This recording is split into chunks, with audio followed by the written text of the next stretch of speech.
신약성경 에베소서 6장 1절부터 3절까지의 말씀.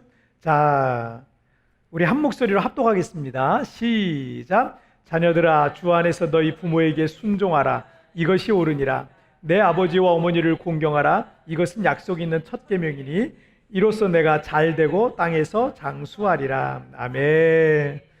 자, 오늘 말씀 제목 함께 읽겠습니다. 시작. 잘되는 사람의 비밀. 다시 한번 시작. 잘되는 사람의 비밀. 그 세계에서 가장 큰 영토를 갖고 있는 이 러시아는 동계올림픽을 9번 우승한 국가고 하계올림픽은 7번이나 우승한 그런 스포츠 강국입니다. 그런데 이 근현대 시대의 스포츠는 그 나라의 국력을 상징하기도 합니다. 그래서 우리나라는 태능의 선수촌이 있죠. 근데 지금은 이제 그 선수촌을 더 확장해가지고요, 진천에 세계 최대 규모의 선수촌을 만들었어요. 이게 세계 최대 규모라 그럽니다. 그래서 진천 선수촌에서 우리 선수들이 열심히 우리 국가대표 선수들이 훈련하고 있습니다. 이 국가 간의 이 스포츠 경쟁은 그만큼 이 국가의 자존심이 걸려있는 문제이기도 합니다. 그런데 이 2014년 소치 동계올림픽, 러시아에서 진행됐죠. 이 소치 동계올림픽에서 러시아 정부가 조직적으로 이제 자국의 선수들에게 약물을 주사하고 조작한 이 러시아 도핑 스캔들이 터지고 말았어요. 이게 동계올림픽 지난 다음에 이게 이 도핑 스캔들이 터지게 된 거예요. 러시아는 2014년 이 소치 동계올림픽에서 총 메달수 33개로 1위를 기록했어요. 1위. 그런데 올림픽 이후에 터진 이 도핑 스캔들로 인해서 그 중에 33개 중에 11개가 취소됐어요. 3분의 1이 취소됐습니다. 그리고 순위는 1위에서 5위로 떨어졌어요. 그래서 러시아는 세계 1위라는 이 타이틀 대신 약물 올림픽이라는 불명예를 이 러시아는 안게 되었습니다. 러시아는 1994년 이후에, 그러니까 당시 소치 올림픽을 할 때 2014년이죠. 이 올림픽을 할 때까지 1994년부터 2014년까지 20년 동안 동계올림픽에서 우승을 해본 적이 한 번도 없었던 거예요. 그래서 나라는 가장 큰 어떤 이 대국이라는 어떤 자존심이 있는데, 그래서 이 우승에 목이 말라 있었던 터였습니다. 그래서 그들은 어떻게든 우승을 해라 해서 이 불법적인 방법을 통해서라도 이 기록을 조작했던 겁니다. 그리고 여기에 연루된 선수들은 메달을 다 박탈당했습니다. 그리고 앞으로 이 선수들은 올림픽에 출전 금지가 되어버렸어요. 그런 출전 금지 명령이 떨어졌고, 뿐만 아니라 러시아는 그 다음 하계올림픽이었던 2016년 하계올림픽, 그 다음에 동계올림픽인 2018년 평창 동계올림픽까지 러시아의 이름으로 참석하지 못하게 됩니다. 그 이후로도 이 문제가 깨끗하게 해결이 되지 않아서 2021년 올해죠. 이 도쿄 올림픽을 비롯해서 당분간 이 올림픽하고 월드컵 등등 이 출전이 지금 이제 불투명해진 상태가 돼버린 겁니다.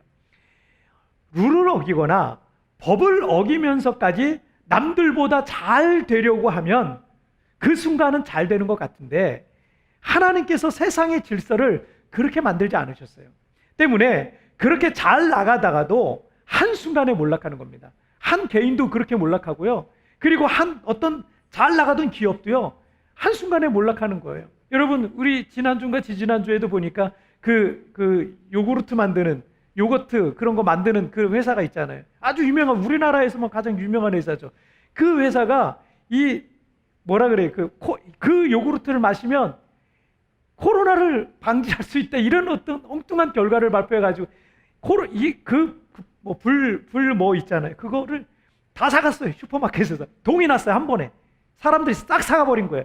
그런데 이게 잘못된 발표였던 거예요. 그냥 그런 잘못된 어떤 욕심이 그냥 일어나가지고, 그래가지고 어떻게 됐어요?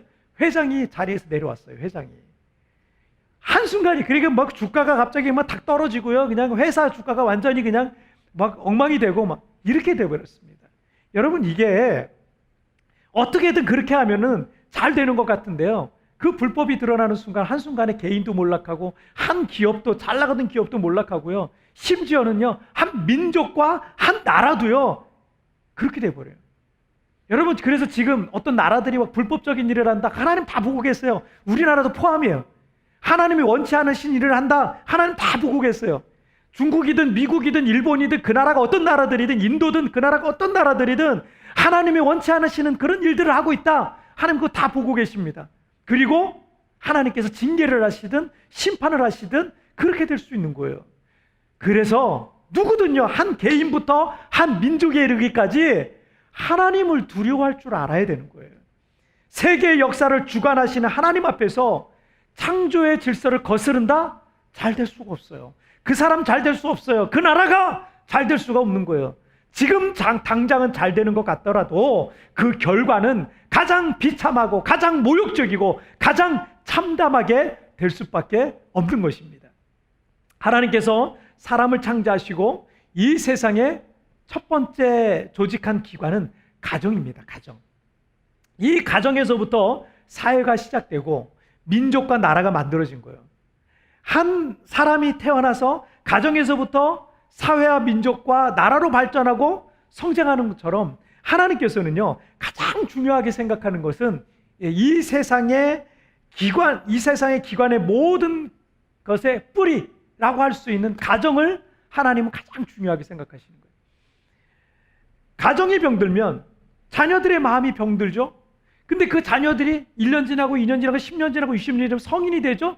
그 병든 성인이 돼버려 있는 거예요. 어른이 병들어 있는 거예요. 그 어른은 사회의 한 구성원으로서 사회를 움직이는 사람인데 병든 사람이 그 사회를 움직이니 그 사회가 어떻게 되겠어요? 그 사회가 엉망이 되는 거예요. 끔찍한 사건들이 막 일어나는 거예요. 하나님께서는 우리 한 개인이 잘 되고 가정이 복을 받고 더 나아가서 사회와 세상이 복을 누리며 살 수 있는 비밀을 성경을 통해서 우리에게 가르쳐 주시고 있는 겁니다. 자, 우리 첫 번째 주제부터 한번 보실까요? 함께 읽겠습니다. 시작. 주 안에서 순종하라. 다시 한번 시작. 주 안에서 순종하라. 그 첫 번째 비밀이 뭐냐면 주 안에서 순종하라는 거예요. 자, 오늘 본문 1절 말씀을 한번 읽겠습니다. 시작. 자녀들아, 주 안에서 너희 부모에게 순종하라. 이것이 옳으니라. 하나님께서 이 세상의 모든 자녀들에게 부모에게 순종하라. 이것이 옳으니라 라고 말씀하셨어요. 부모에게 순종하는 게 옳다. 자, 여러분 한자어로 된 단어 중에 천륜과 일륜이라는 단어를 들어보셨을 거예요. 먼저 천륜이라는 말은요, 천륜이라는 말은 하늘의 인연으로 맺어진 부모와 자식 간의 혈연적 관계를 말하는데, 이 혈연적 관계에서 지켜져야 될 하늘의 도리, 꼭 지켜야 되는 거죠. 하늘의 도리. 이거를 천륜이라 그래요. 자, 사람의 의지와 뜻으로 된 관계가 아니라는 거예요. 부모와 자식, 사람의 뜻과 뜻으로 의지로 된 게 아니라 하늘의 뜻에 의해서 맺어진 관계이기 때문에 가족은 내가 마음에 들고 안 들고에 따라서 내가 그 가족의 연을 끊어버리고 끊지 않고 이렇게 할 수가 없는 거예요. 그냥 피는 물보다 진하다 그래서 이게 그냥 연결되어 있는 거예요.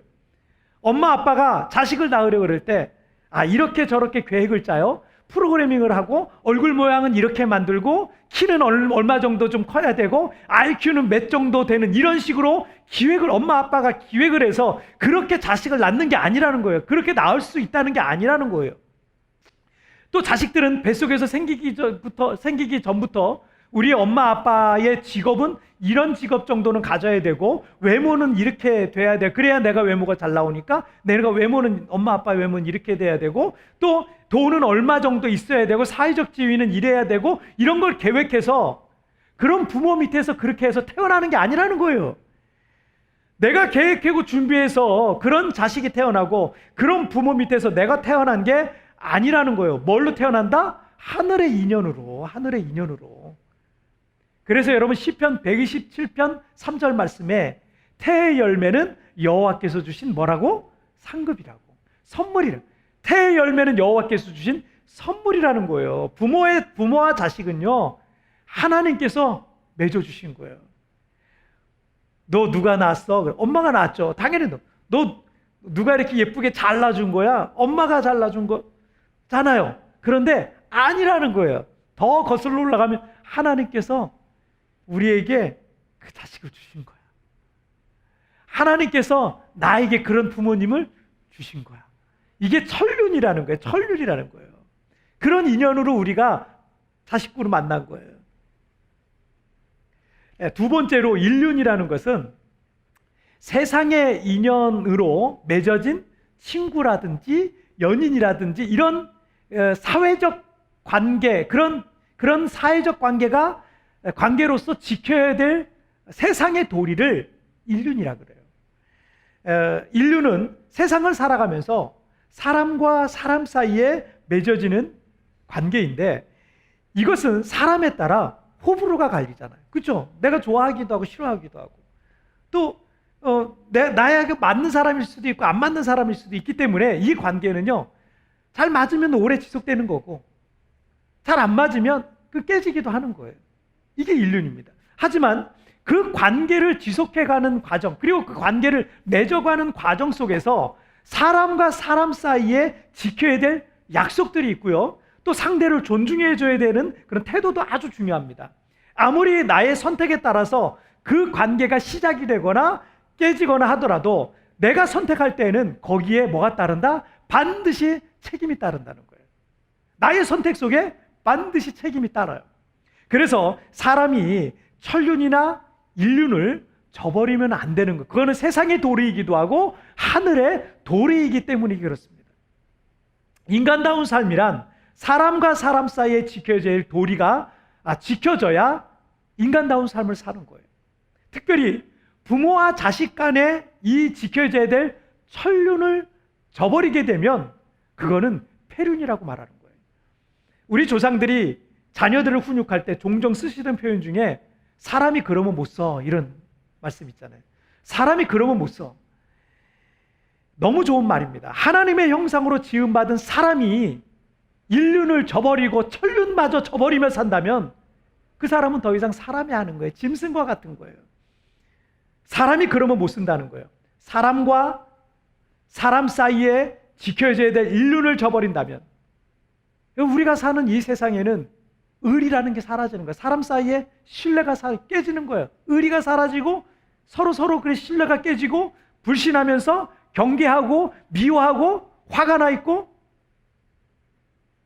제가 오늘 예배 전에도 잠시 어떤 우리 한국에 있는 권사님이랑 잠깐 통화를 하는데 권사님이 그러시는 거예요. 목사님, 한국 사람들은 지금 다 화가 나 있는 것 같아요. 집값이 너무 올라가지고 이게 집값이 오른 게 좋은 게 아니라는 거예요. 불안한 거예요. 어디 이사 갈 수가 없는 거예요. 그리고 건들기만 하면 화가 나 있는 사람처럼 그렇게 돼 있어요. 이렇게 말씀하시더라고요. 여러분, 지금 우리 한국 사회가 인륜이라는 게 땅에 떨어져 있어요. 다 깨져 있어요. 여러분, 이런 세상에서 우리가 어떻게 살아가야 돼요? 특별히 인륜보다 천륜은 그 인연이라는 질 자체가 달라요. 세상의 인연이 아니라 하늘의 인연인데 질 자체가 다른데, 자신을 낳아주시고 길러주시고 그런 부모를 저버리는 사람이 세상에 점점 많아진다면 이런 세상에서 우리는 누구를 믿고 살아가야 되겠습니까? 자식을 그렇게 버리기도 하고 부모를 그렇게 버리기도 하는 그런 세상에서 우리가 누구를 믿고 살아갈 수 있겠어요? 몇 년 전에 봤던 유튜브 영상 중에 실제로 이 신문과 온라인으로 통해서 한 기업이 채용 광고를 올렸어요. 면접관이 지원자들과 온라인 화상 인터뷰를 하는 그 내용이 있더라고요. 면접관이 지원자들에게 화상으로 인터뷰를 하는데 지원자들에게 당신이 해야 될 일, 당신의 직책, 당신의 직업이 뭔지에 대해서, 어떤 일에 당신이 지원하게 된 것인지에 대해서 얘기를 해줍니다. 그 직업을 소개하는데 이렇게 해요. 당신의 직책은 운영 총책임자가 될 거라는 거예요. 운영 총책임자. 그 굉장히 좋죠. 디렉터니까 얼마나 좋아요. 벌써 딱 취직하자마자 디렉터가 되니까 운영 총책임자라는 거예요. 굉장히 기분 좋은 시작으로 하는데 그 다음부터 이런 책임이 따라요. 책임감을 갖고 몸을 많이 써야 되는 일이고, 거의 하루 종일 서서 일해야 되고, 돌아다니면서 끊임없이 허리를 굽혔다 펴고, 그래서 강한 체력이 필요한 업무고, 그리고 한 주에 당신의 근무 시간은 145시간이 된다는 거예요. 지금 뭐 44시간이니 66시간이니 이런 얘기 하잖아요. 145시간을 일해야 되고, 주말에도 일해야 되고, 하루 24시간 스탠바이 해야 되고, 휴식 시간 따로 주어지지 않고, 식사는 구성원들이 다 먹은 다음에 먹어야 되고, 의학에 대한 지식과 경영에 대한 지식과 요리 능력도 필요하고 많은 분야에 능통해야 되고 가끔은 밤을 새면서 토론을 해야 되기도 하고 위험한 상황에는 구성원들을 위해서 목숨을 걸기도 하고 휴식, 휴일을 없고 명절에는 일이 더 많아져야 되고 1년 360일을 휴일 없이 일해야 되고 월급은 전혀 없지만 구성원들이 행복해하면 지원자인 당신도 보람을 느낄 것이다. 이렇게 얘기를 하는 거예요. 그러니까 이 지원자들이 이런 일을 어떻게 해야 되나 기가 막혀가지고 이건 너무 과한 거 아니냐고, 너무 가혹하다고, 이건 미친 거다고, 이건 너무 비인간적인 것이라고 이렇게 말하니까 면접관이 이렇게 말합니다. 지금 이 순간에도 이 일을 하고 있는 분들이 많고 아주 많은 분들이 지금 이 일을 지원해서 계속하고 있습니다. 이러는 거예요. 그러니까 지원자들이 깜짝 놀라면서 아니 그런 분들이 있냐고요? 그 말도 안 되는 그 일을 하고 있는 분들이 지금도 있다고요? 하면서 놀래요. 그러니까 면접관이 이렇게 얘기해 줍니다. 바로 그분은 어머니입니다. 이렇게 얘기해요. 우리 어머니, 우리 많은 어머니들이 그렇게 일하고 있다는 거예요. 이 영상은 미국의 이 마더스데이에 만들어진 영상입니다. 천륜으로 맺어진 관계이기 때문에 부모는 자식에게 이렇게 할 수 있는 거예요.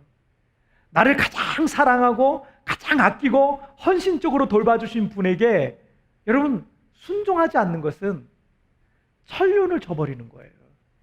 그러므로 골로새서 3장 20절 말씀, 골로새서 3장 20절 말씀에서는 자녀들아 모든 일에 부모에게 순종하라. 이는 주 안에서 기쁘게 하는 것이니라 라고 말씀하고 있어요. 눈에 보이는 육체의 부모님을 사랑하지 못하고 존중하고 순종하지 못하면서 여러분 우리가 어찌 눈에 보이지 않는 하나님을 존중하고 그분의 말씀에 순종하며 살아갈 수 있겠습니까?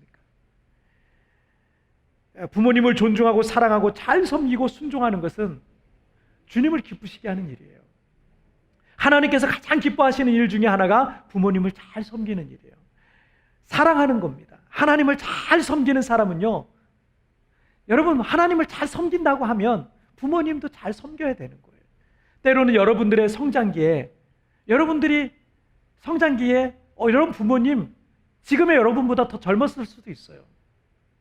어쩌면 부모로서 여러분의 부모님, 우리의 부모님이 젊은 부모님이, 어린 부모님이 미성숙한 부모일 수도 있어요.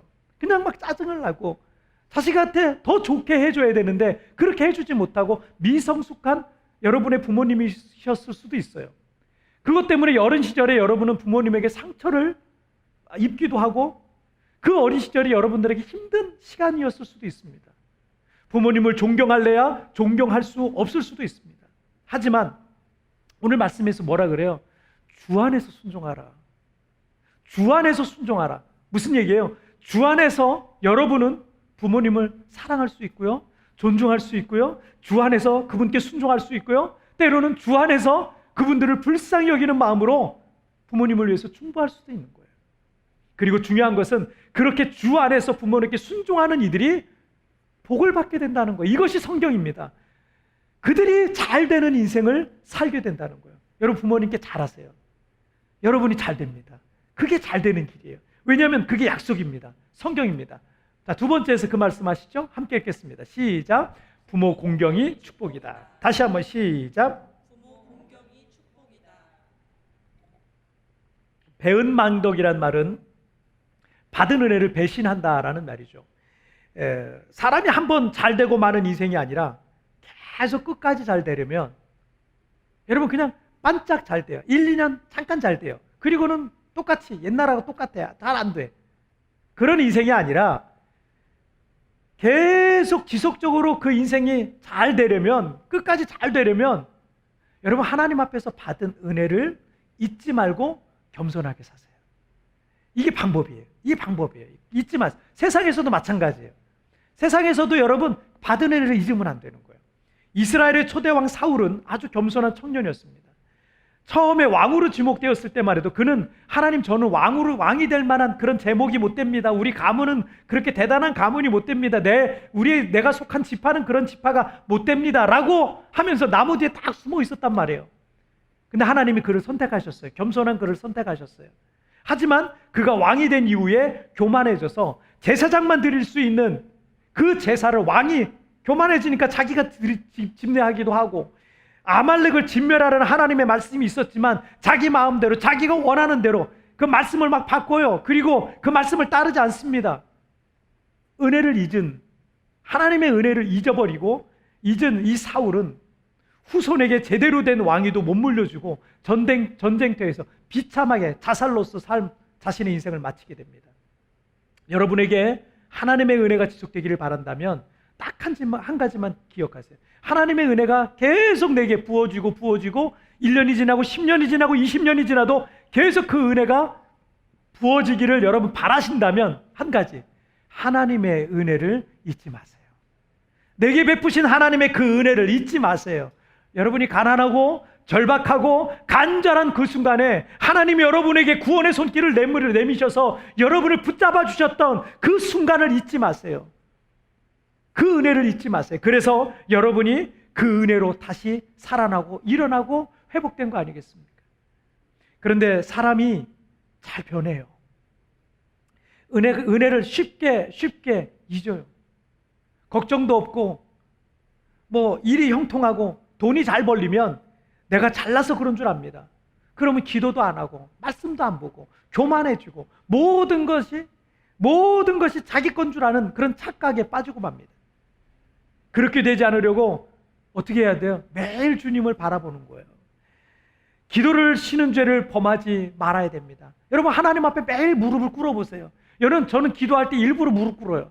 더 무릎 꿇어요. 왜냐하면 내가 하나님 앞에 너무 무가치한 존재거든요. 나는 하나님 앞에 벌레 같은 존재거든요. 그 하나님 앞에 무릎을 꿇는 거예요.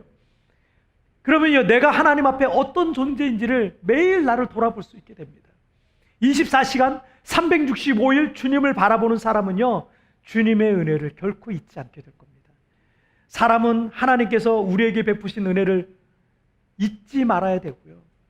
또 누군가 다른 사람에게 받은 은혜도 결코 잊지 말아야 되는데, 다른 사람에게 받은 은혜 중에 가장 첫 번째 은혜, 태어나면서 받은 은혜가 누구에게 받은 은혜예요? 부모님에게 받은 은혜예요. 부모님에게 받은 은혜. 부모님 없이 내가 이 세상에 존재할 수 있었겠습니까? 부모님은 나를 낳으시고 기르시고 교육하시고 시집장가도 보내시고 그 이후에도 계속해서 눈물과 관심과 사랑으로 마음으로 은혜를 계속 흘려보내시는 분이 우리 부모님이세요. 그런데 그 은혜를 잊으면 뭐가 된다? 배은망덕이 되는 거예요. 하나님께서는 은혜를 잊은 사람을 미워하십니다. 하나님은 은혜를 잊지 않는 사람을 사랑하세요. 하나님은 겸손하고 나단지 심령에게 주님은 더 많은 은혜를 부어주시는 분이세요. 오늘 본문 여러분 2절과 3절 말씀을 보시면 함께 읽겠습니다. 시작. 내 아버지와 어머니를 공경하라. 이것이 약속이 있는 첫 계명이니 이로써 내가 잘되고 땅에서 장수하리라. 부모를 공경하는 것이 약속 있는 첫 계명이라고 말씀하시고 있습니다.